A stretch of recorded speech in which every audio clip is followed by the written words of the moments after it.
Hello students, आज हमारा topic है सर्वनाम। तो सर्वनाम किसे कहते हैं? वह शब्द जो संज्ञा के स्थान पर प्रयुक्त होते हैं उन्हें हम क्या कहते हैं?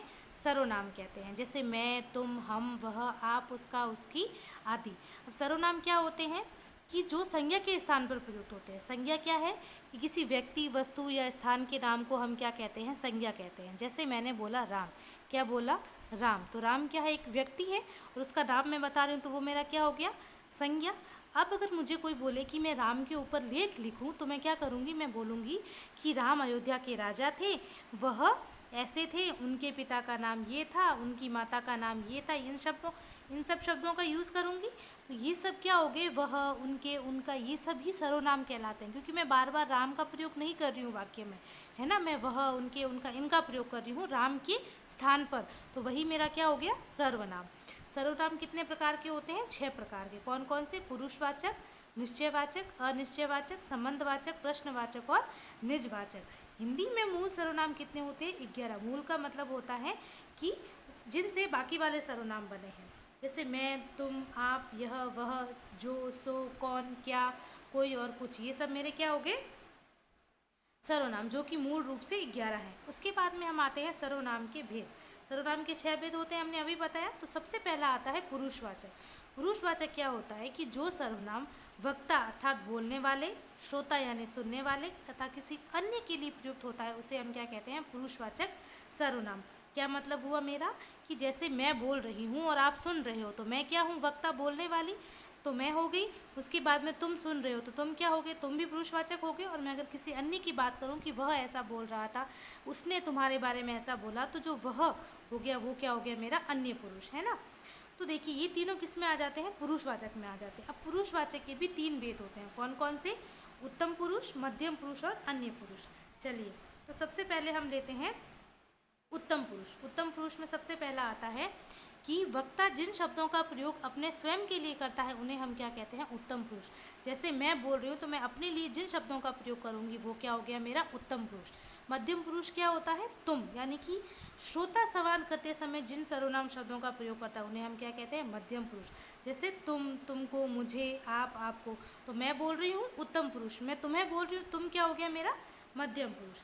नेक्स्ट आता है मेरा अन्य पुरुष। अन्य पुरुष क्या होता है कि जिस सर्वनाम शब्दों के प्रयोग से वक्ता और श्रोता का संबंध न होकर किसी अन्य का संबंध होता है, यानी कि जिससे जो बोलने वाला है और सुनने वाला है उनका उनसे संबंध नहीं होता, हम किसी अन्य की बात करें।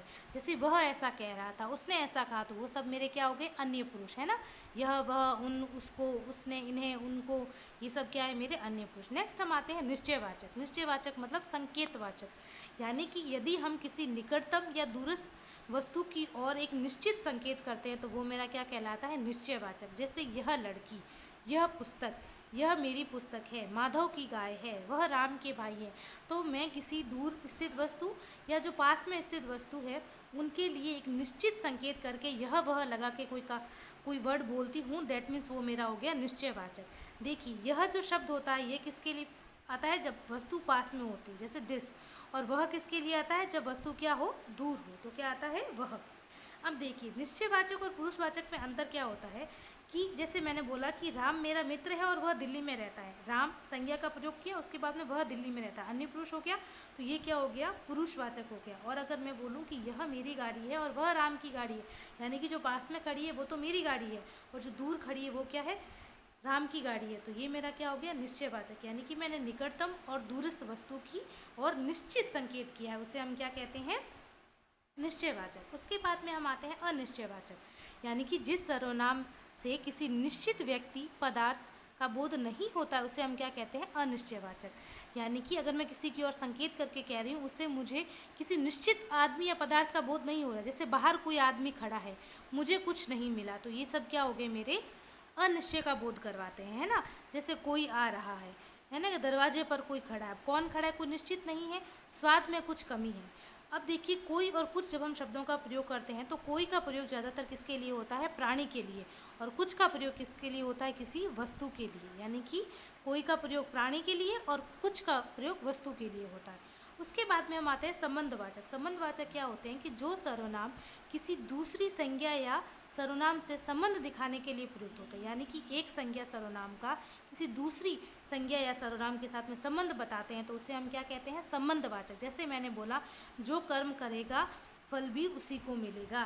कैसे कि जो कार्य करता है फल भी उसी को मिलता है, जिसकी लाठी उसकी भैंस। यानी कि हम दो चीज़ों के बीच में, चाहे वो संज्ञा हो या सर्वनाम, दोनों के बीच में क्या स्थापित कर रहे हैं, संबंध स्थापित कर रहे हैं, उसे हम क्या कहते हैं, संबंधवाचक। जैसा कर्म वैसा फल, है ना, जो उसे, जिसकी उसकी, जैसा वैसा, इन सर्वनामिक शब्दों में परस्पर संबंध की प्रतीति हो रही है और ऐसे शब्द क्या कहलाते हैं, संबंधवाचक कहलाते हैं।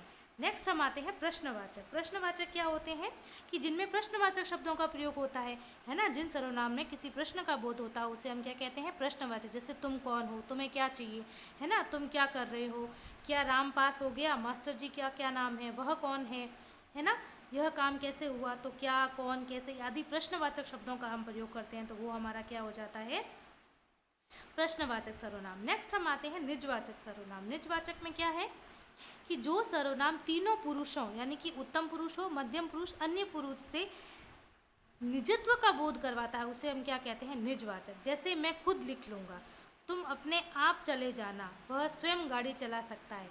इसका ये मतलब हुआ कि जिस सर्वनाम शब्दों से उत्तम पुरुष में अपनत्व का भाव हो, जैसे मैंने बोला कि मैं स्वयं यह कार्य कर लूँगी।